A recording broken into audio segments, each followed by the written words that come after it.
They believed their armor could defy bullets, that the thin steel of the Type 95 Hago was more than enough to protect them. In the humid darkness before dawn on Saipan, diesel engines rumbled to life, echoing across the island like the heartbeat of an empire still convinced of its strength. For years, these Japanese light tanks had dominated battlefields from the plains of China to the jungles of Malaya. They were fast, reliable, and unstoppable, or so their crews thought. But the Pacific had changed. Beyond the palm trees and coral ridges waited Marines armed not with new secret weapons, but with a machine gun designed decades earlier, the Browning M250 Cal. When its armor-piercing rounds met the Hago's fragile plates, faith shattered faster than steel. What began as a confident counterattack would become a revelation written in tracer fire. How does a nation built on courage confront the moment when courage is not enough? How do men who trusted their machines face the truth that those machines can no longer save them? The story of the Saipan tank battle is not only about tanks and gun sands. It is about belief meeting reality and the cost when history outpaces design. In the early 1930s, Japan's military planners faced a dilemma that would shape the nation's armor doctrine for a decade. The Type 89 medium tank, once a symbol of progress, had become slow and cumbersome. It could barely reach 15 miles per hour, a pace fit for infantry on foot, not for the fast-moving, mechanized army Japan dreamed of creating. The Imperial Army needed something lighter, faster, and easier to produce, a weapon that could race alongside motorized infantry across the vast spaces of Manchuria and the crumbling cities of China. In July 1933, the Army Technical Bureau issued a bold specification, a tank of about 7 tons, armed with a 37mm gun, capable of 40 kilometers per hour, and armored only enough to resist rifle and machine gun fire. The philosophy was simple: speed over protection, mobility over endurance. Mitsubishi Heavy Industries received the contract, and engineer Tomio Hara, already respected for his work on the Type 89, took command of the project. Hara's design would define Japanese armored engineering for a generation. His innovation, the bell crank suspension, soon nicknamed the Manchurian suspension, allowed remarkable cross-country agility. Combined with a lightweight diesel engine producing 120 horsepower, the Type 95 Hago could traverse mud and rough terrain at 25 to 30 kilometers per hour. For an era when most tanks still relied on gasoline engines prone to fire, this diesel-powered Japanese light tank was seen as a triumph of practicality and foresight. By June 1934, the first prototype rolled across proving grounds in Japan and Manchuria. Observers watched as the small vehicle darted between obstacles, its tracks gripping dirt roads and rocky hillsides. It turned sharply, almost gracefully, for a tracked machine. It was fast, 45 kilometers per hour, on paved roads and reliable. The tank could run for 10 hours on a single load of diesel, covering nearly 130 miles. The Japanese officers present saw not just a new vehicle, but a new doctrine taking shape. In 1935, after spirited debate, the Army accepted Hara's design. Infantry officers complained that the 12 millimeters of armor were too thin for close support operations, but the cavalry champions of speedists argued that mobility was armor in itself. In the end, the cavalry won. The tank was officially adopted as the Type 95 Hago, its name drawn from the imperial calendar year 259T5. Production began in 1936 at Mitsubishi's factories. Measuring just over 14 feet long and weighing around 7.5 tons, the Hago was compact, even fragile, looking by Western standards. Inside, space was suffocating. The 3-man crew, a driver, a machine gunner, and a commander, worked in near silence, surrounded by steel barely thicker than a coin. The commander bore an impossible load, aiming, loading, firing, and commanding all at once, often without a radio. Only 1 in 4 tanks had one. The rest relied on flags and hand signals, primitive tools for the chaos of combat. Yet for all its flaws, the Type 95 Hago excelled in the wars Japan actually fought. In China, beginning in 1937, the tank seemed unstoppable. Against infantry armed, mostly with rifles and light anti-tank weapons, it was a monster. Its 37mm gun could shatter bunkers, while its twin machine guns, one in the hull, one in the turret, tore through enemy lines. Crews became veterans in a war that rarely challenged their armor. Victories came easily. Each success reinforced a dangerous illusion that Japan's tanks were not only good enough, but superior. That illusion survived even the crucible of Kaohsiung in 1939, where the Japanese light tank met the Soviet Union's BT-5s and BT-7s machines faster thicker-skinned, and armed with 45mm guns. The battle was brutal. Japanese crews fought bravely but discovered, often too late, that their shells bounced off Soviet armor. Their own vehicles, when hit, erupted in flames. Dozens of Ha-Go tanks were destroyed. The lesson was clear: to thin armor and light guns were death sentences in tank-to-tank combat. But lessons in war are only useful if they are heeded. The Imperial Army's response was not redesign, but rationalization.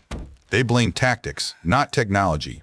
They believed that with better training, coordination, and surprise, their light tanks could still prevail. They viewed Khalkhin Gol not as a warning, but as an anomaly. When Japan turned south in 1941, invading Malaya and the Philippines, those same tanks found new life and terrain that suited them perfectly. The Type 95 Ha-Go crossed rivers, cut through rubber plantations, and ambushed British positions where no one believed tanks could move. In the Philippines, they fought the first American tanks in the Pacificox M3 Stuarts at the Mortis on December 22, 1941. At close range, the combat was savage and intimate.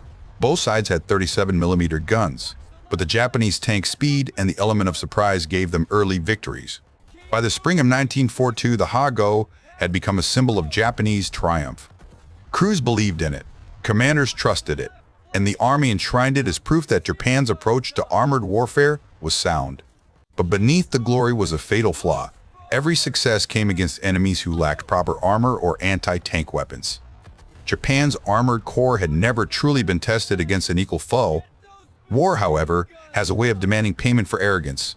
The Pacific War armor race was accelerating. The United States was producing tanks by the thousands, their designs evolving with each campaign. The Japanese Type 95 Ha-Go, born from the needs of the 1930s, was about to meet the industrial power of the 1940s. The men who trusted it were about to learn what happens when courage meets calculus, when belief collides with metallurgy, and when the future arrives faster than anyone expects.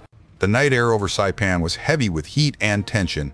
Diesel engines rumbled like distant thunder as 44 tanks of the 9th Tank Regiment formed up in the darkness. Colonel Takashi Goto stood beside his Type 97 Chiha, its 57mm gun glinting faintly under the moonlight.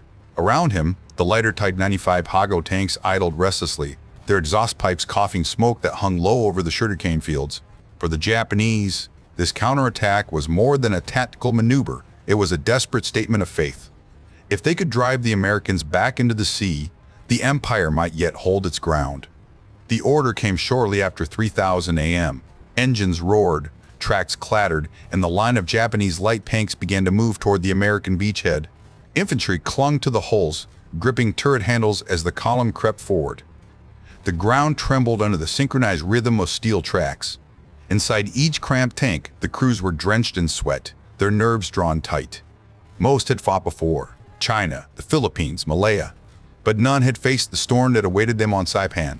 Across the field, Marines of the 2nd Division were awake and listening. Sentries heard the rumble first, then the metallic squeal of treads on volcanic soil. Officers barked orders. Machine gun teams swung their heavy Browning M250 cal weapons into position, tracing the sound through the pre-dawn gloom. In foxholes and behind sandbagged emplacements, men waited, fingers resting on triggers. At 3:00 a.m., the first shadows emerged, low, boxy silhouettes moving through the mist.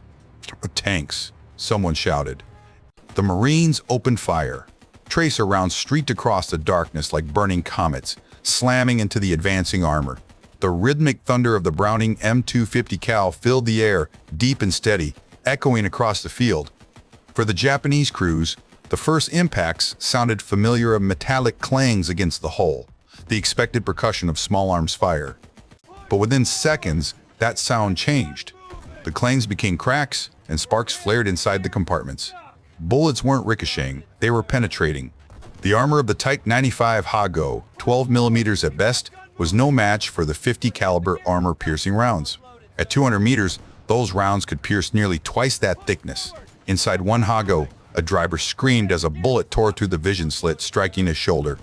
Another round punched through the side armor, cutting through ammunition boxes. The small interior became a furnace of ricocheting fragments and screams. The commander, trying to rotate the turret manually, felt the crank freeze in his hands as a slug smashed through the gear housing. He never saw the second bullet that killed him. From his defensive position near the airfield, A Marine machine gunner named Corporal James Harkins fired in long bursts, walking his tracers across the lead tanks. He watched as one Ha-Go slowed, then stopped. Flames rose from the rear deck, the diesel engine coughing smoke. The tank's hatch opened, and 2 men climbed out, only to be cut down by rifle fire. Another Marine, Private Alan Morris, aimed his half-track mounted 50 cal at a tank's flank. The bullets punched through cleanly, and through his scope he saw a spark inside Denning, then silence. The turret sagged forward, motionless. By now, the field was chaos. The Japanese formation, still advancing, found itself under intersecting streams of heavy fire. Marines fired from concealed emplacements, Shermans rumbled forward from behind the lines, and the air filled with explosions. The M4 Sherman tanks, weighing over 30 tons, dwarfed the Ha-Go both in size and in power.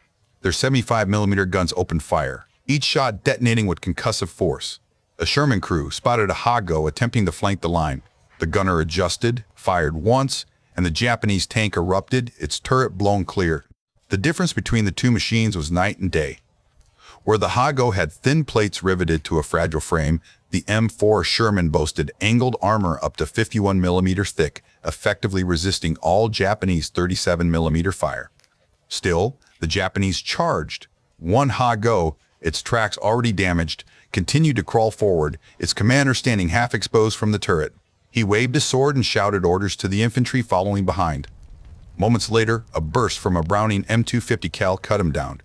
His tank coasted a few more meters, then caught fire. Within an hour, the counterattack collapsed. Of the 44 Japanese tanks committed, 31 were destroyed on the field. Others burned through the morning, their ammunition cooking off in dull explosions. The remaining vehicles withdrew, leaving behind a landscape littered with twisted steel and shattered belief. As dawn broke, Marines walked among the wrecks. They examined the neat, round holes punched through the armory entry and exit points from the 50 caliber rounds. One officer remarked that he could push his fist through the openings. The thin steel had offered no resistance. Inside, the scenes were horrific. Burned interiors, ruptured ammunition racks, the smell of diesel and death. For the Marines, the revelation was twofold. First, they had discovered that the Japanese light tank was far weaker than intelligence reports suggested. Second, they realized their own standard infantry weapons were enough to stop it. The Browning M250 cal, originally built for anti-aircraft use, had proven devastating against the Type 95 Ha-Go. It was an accident of designings. A weapon never meant for tank warfare had rendered an entire class of enemy armor obsolete overnight. For the Japanese survivors, the realization was unbearable. One officer later captured told interrogators he thought the Americans must have developed a new secret gun. He could not believe that an ordinary machine gun could destroy a tank. His disbelief captured the essence of Japan's armor tragedy, a faith in spirit and ingenuity, shattered by the cold logic of industrial warfare. When the smoke cleared, Saipan belonged to the Americans. The Saipan tank battle had ended in disaster for the Empire, but its echoes would shape the rest of the Pacific War. The Marines had learned that Japanese armor could be defeated by firepower already in their hands. The Japanese had learned that no amount of courage could stop a bullet that simple physics said would go through. It was not just a tactical defeat, it was a moment when two worlds collided, the world of handcrafted courage and the world of mechanized efficiency. And in that collision, one truth stood unbroken. In modern war, design matters more than devotion. By the morning of June 17, 1944, the beaches of Saipan were quiet again, but the silence was not peace. It was exhaustion. Smoke drifted across the battlefield, carrying the acrid scent of burning oil and steel. Marines moved cautiously among the wreckage, rifles ready. The bodies of Japanese tankers lay beside their ruined machines, some still clutching their sidearms, others frozen in positions that spoke of desperate final acts, trying to reload, trying to escape, trying to believe the armor around them still meant safety. 31 tanks were confirmed destroyed in the immediate battle area. The later counts would raise the number higher. The Type 95 Ha-Go lay in twisted heaps, their thin armor punctured again and again by the heavy slugs of the Browning M250 cal. Each impact hole told a story, a burst of light, a moment of shock, and the instant collapse of all illusions about invincibility. For the Marines, victory came with grim respect. Many had faced Japanese tanks before on Guadalcanal and Tarawa, where the Japanese light tank had seemed dangerous.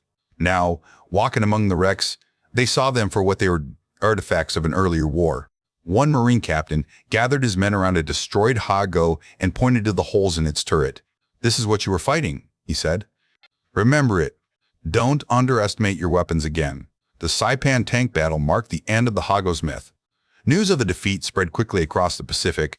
On Tinian, a month later, 7 Type 95 tanks launched a counterattack and were destroyed within hours. At Peleliu, the tanks were dug into caves, turned into stationary pillboxes because mobility had become suicide. On Iwo Jima, Colonel Takechi Nishi buried his tanks up to the turrets in volcanic ash, hoping the earth itself could serve as armor. It did not. Flamethrower Shermans and bazooka teams burned them out one by one. By 1945, the Pacific War armor balance was beyond redemption. At Okinawa, the Japanese 27th Tank Regiment fielded only 27 operational tanks AK-13 Ha-Kos and 14 Chiha mediums. The Americans brought over 800 tanks ashore. The counterattack of May 4 and 5 lasted only hours. M4 Shermans rolled through the Japanese lines, their 75mm guns reducing Ha-Gos to molten wreckage. Bazooka teams and 37mm anti-tank guns picked off stragglers. The battle wasn't a contested, it was execution by physics. The emotional toll on surviving Japanese tankers was immense. Prisoners captured after Saipan and Okinawa spoke with disbelief. One officer said he felt betrayed by steel. He had trusted his tank like a second body, only to learn that it offered no more protection than paper. Many expressed shame, not for losing, but for being sent into battle with machines already obsolete. They spoke of courage wasted, of training undone by neglect, of loyalty that met only silence from those who sent them. These testimonies were collected by American intelligence officers and later analyzed at command level. What they revealed went beyond tactics. It exposed a systemic flaw. Japan's armored forces had been built for colonial warfare, not industrial conflict. The Japanese tank doctrine emphasized mobility, surprise, and the moral superiority of the crew. It never evolved to match the material realities of modern war. After Saipan, American forces adjusted quickly. Manuals began to include instructions for engaging Japanese light tanks with 50 caliber fire. Units were trained to aim for side armor, engine decks, and turret seams. What had once required specialized anti-tank teams could now be handled by any infantry platoon with heavy machine guns. Confidence grew, and with it, a sense of inevitability. In Tokyo, the shock was political as much as military. The loss of Saipan put American B-29 bombers within range of the home islands. Prime Minister Hideki Tojo resigned in July 1944, a symbolic acknowledgement that the war's tide had turned. Yet even as Japanese engineers proposed new designs, the Type 3 Chi-Nu with the 75mm gun, the Type 4 Chito with thicker armor and industrial collapse made mass production impossible. Between 1936 and 1943, Japan had built about 2,300 Type 95 Ha-Gos. In the same period, the United States produced more than 40,000 M4 Shermans. The ratio was more than 20-1, but numbers alone didn't tell the full story. Each Sherman was faster, stronger, and easier to maintain. It was a product of a nation that could afford to learn, adapt, and replace. After the war, several captured Ha-Go tanks were shipped to Aberdeen Proving Ground in Maryland. American engineers studied them with the same curiosity scientists might give to fossils.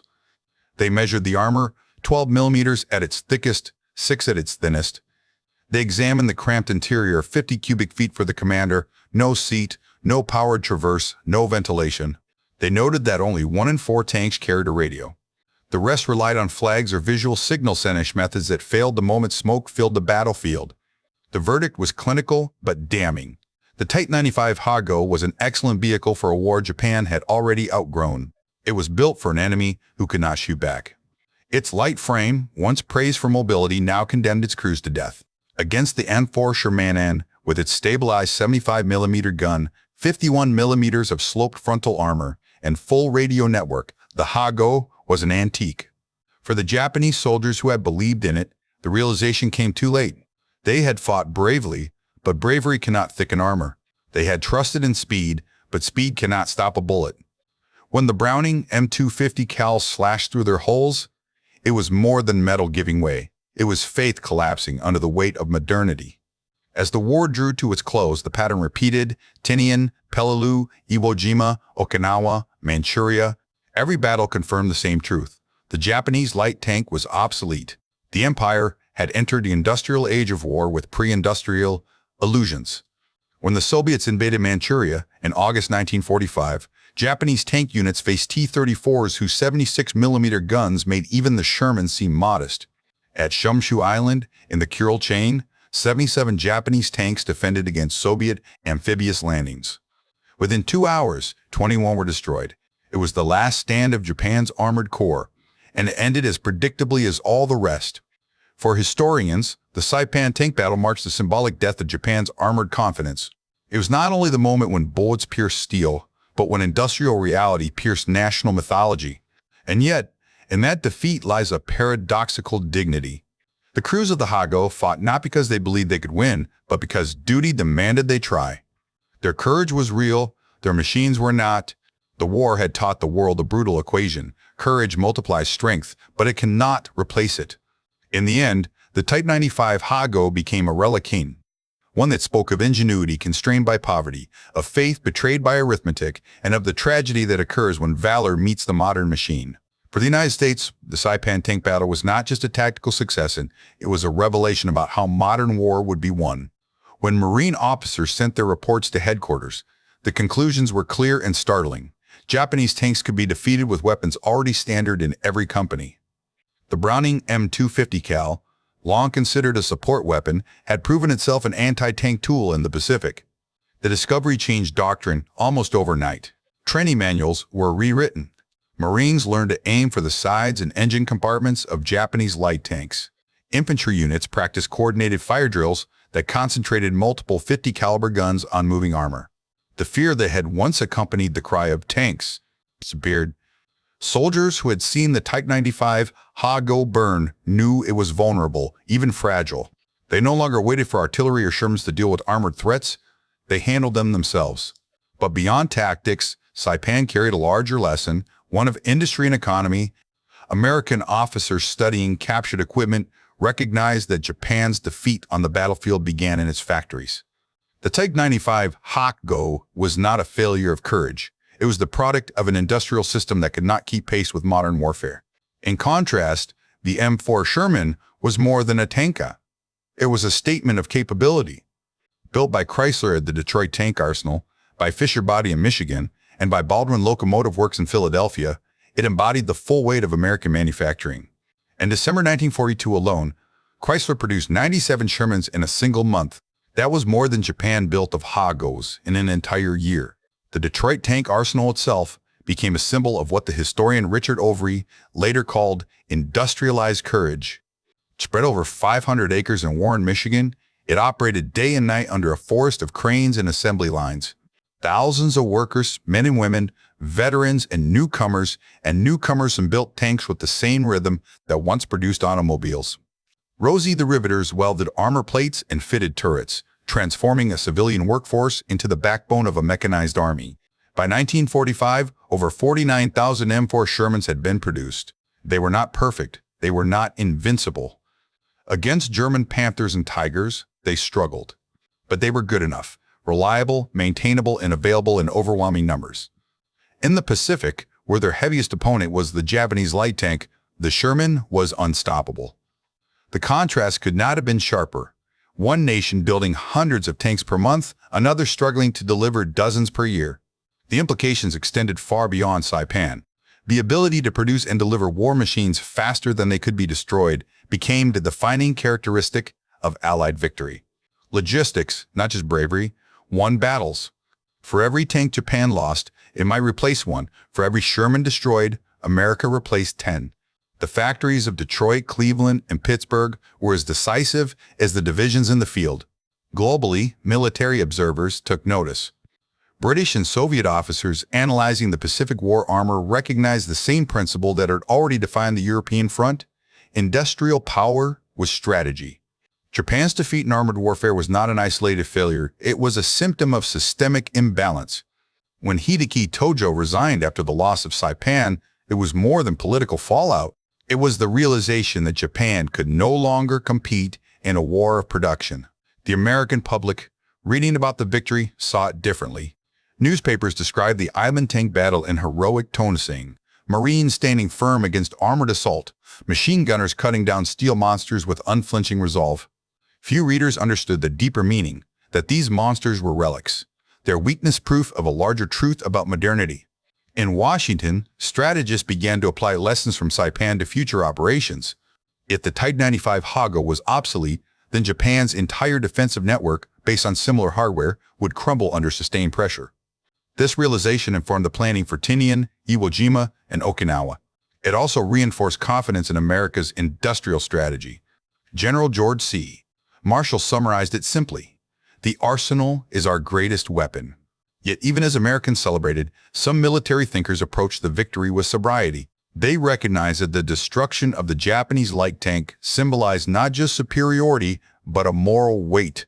To annihilate an opponent so thoroughly, to turn courage into futility, was to glimpse the darker side of technological dominance. War had become mathematics: velocity, penetration, output. Humanity was still present, but overshadowed by calculation. Around the world, nations watched and learned. The Soviet Union, already mastering its own industrial mobilization, saw confirmation of its approach: mass production over artistry, quantity over elegance. In Europe, British engineers accelerated the transition to the Centurion, a tank built on lessons from both German and Japanese designs: of sloped armor, stabilized guns, radio coordination. Even post-war France and Italy began to see armored warfare not as a contest of heroism, but of engineering. For Japan, the lesson was bitter. After 1945, its surviving officers wrote reports analyzing why their armored forces had failed. They cited not morale or tactics, but resources. "We had good men," one officer wrote, "but our factories were too small for modern war." In post-war years, Japanese engineers studying American and Soviet designs would carry that memory into the peaceful industries that followed. The precision and discipline once devoted to tanks would later build cars and machines for commerce rather than war. The Saipan tank battle thus transcended its moment. It was the physical embodiment of a shift that defined the 20th century, the replacement of warrior ethos with industrial efficiency. When the Browning M250 cal tore through the Type 95 Hago, it wasn't just steel meeting steel. It was a nation powered by assembly lines confronting a nation still bound by tradition. For the United States, the triumph at Saipan confirmed a doctrine that would shape the rest of the war. Victory belonged to those who could outbuild, outship, and outlast their enemies. Every bullet, every tank, every gallon of fuel became part of an arithmetic that Japan could no longer solve. The Marine who squeezed the trigger of his 4th decal did more than stop a tank. He demonstrated that the future of warfare belonged to production as much as to bravery. And for the world, watching from afar, the message was undeniable. The industrial age had fully conquered the battlefield. The era when valor alone could decide victory was over. The new weapon was not courageous, it was capacity. The morning sun over Saipan rose through a haze of smoke and salt air, revealing a battlefield littered with silence. Steel husks shimmered under the heat, once proud symbols of imperial strength now reduced to rusting monuments of failure. The Type 95 Hago tanks lay scattered like relics of another AGA, small, brittle, and heartbreakingly human. Around them, Marines moved in quiet efficiency, their victory already part of the machinery of a war that would grind on for another year. Yet for those who paused to look, the sight carried a deeper meaning. The story of the Japanese light tank was more than the tale of a flawed machine. It was a mirror reflecting the limits of faith and isolation, a reminder that courage and innovation cannot thrive without resources to sustain them. When the Browning M250 cal tore through 12 millimeters of armor on that June night, it did more than pierce steelers. It pierced the illusion that willpower could replace industry. The Saipan tank battle endures because it captures the exact moment when one world ended and another began. It was a collision of two philosophies, one that valued spirit above material, and another that recognized the cold necessity of production. The men in the Hago tanks believed they carried the spirit of their nation with them into battle. The Marines who faced them carried the factories of Detroit, the forges of Pittsburgh, and the relentless logic of assembly lines. When those worlds met, history was decided not by who fought harder, but by who had prepared longer. In that sense, the battlefield of Saipan was not simply a military engagement, it was a referendum on modernity. The Type 95 Hago, designed in the optimism of the 1930s, embodied a Japan still defining itself through courage and sacrifice. The M4 Sherman, forged in the crucible of total war, represented an America that had learned to turn economic power into strategic advantage. Each tank told its nation's story, each bullet wrote the verdict. The aftermath of Saipan echoed far beyond the Pacific. The fall of the Marianas placed Tokyo within reach of B-29 bombers, leading to the air raids that would devastate the Japanese homeland. The resignation of Prime Minister Hideki Tojo, once unthinkable, signaled that even Japan's leaders understood the scale of the disaster. For the men who survived the Hago's final stand, the realization was cruel but clarifying. They had fought bravely, but bravery had become a finite resource in a war governed by machines. After the surrender, American engineers studying the Type 95 Hago at Aberdeen noted its craftsmanship, simple, practical, even elegant in its purpose. It was not incompetence that doomed it, but context. The tank was perfectly suited for a different war, the campaigns of China, the jungles of Malaya, the Philippines in 1941. It was never meant to face M4 Shermans and a 50 caliber fire on islands turned into fortresses. Like a soldier trained for yesterday's battle, it was overtaken by time. The legacy of the Hago therefore lies not in its failures, but in what it teaches. It reminds strategists that every weapon is a reflection of its era, that doctrine without adaptation becomes dogma, and that technology, once ignored, will eventually dictate the terms of courage. The Japanese tank crews at Saipan fought with conviction. Their defeat was not of spirit, but of circumstance. They were brave men trapped in fragile machines. For the United States, the victory carried its own lesson. Industrial power is a double-edged sword. It can win wars, but it can also distance soldiers from the very struggle their machines make possible. The Marine behind the Browning M250 Cal may not have known the name of the man inside the tank he destroyed, yet their encounter was intimate in its finality, a meeting of two human beings separated by 12 millimeters of steel and a century of technological change. In museums today, the Type 95 Hago stands beside the M4 Sherman, their metal preserved and polished. Visitors see them as artifacts of an age of extremes, but each carries a different silence. The Sherman speaks of triumph, mass production, and confidence in progress. The Hago whispers of valor outpaced by invention, of men who fought bravely within the limits of their nation's reach. Together, they tell the truth that every era of warfare must learn anew. Power is not just built us, it is maintained, renewed, and paid for in factories long before the first shot is fired. As historians reflect on the Pacific War armor, the image that endures is simple yet profound. A 50 caliber round cutting cleanly through a Hago's hull, light bursting from within like the brief flare of a dying star. In that instant, the age of industrial warfare declared itself supreme. It was not heroism that decided the battle, it was production, precision, and inevitability. And yet, even in defeat, the story retains a human core. The Japanese tank crews who climbed into their Hagos that morning believed they were protecting their homeland. The Marines who destroyed them believed they were bringing that same war to an end. Both were right in their own way.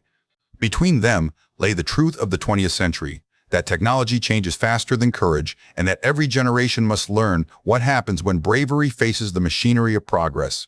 The fields of Saipan have long since grown quiet. Grass covers the rusting wrecks, and the sea whispers where the battle once roared. But the lesson remains, etched in steel, in numbers, in memory. In modern war, as in life, belief is powerful, but reality is absolute. History deserves to be understood, not just remembered. Subscribe to WW2 Truths and tell us in the comments what hidden story or unanswered question about World War II you would like us to explore next.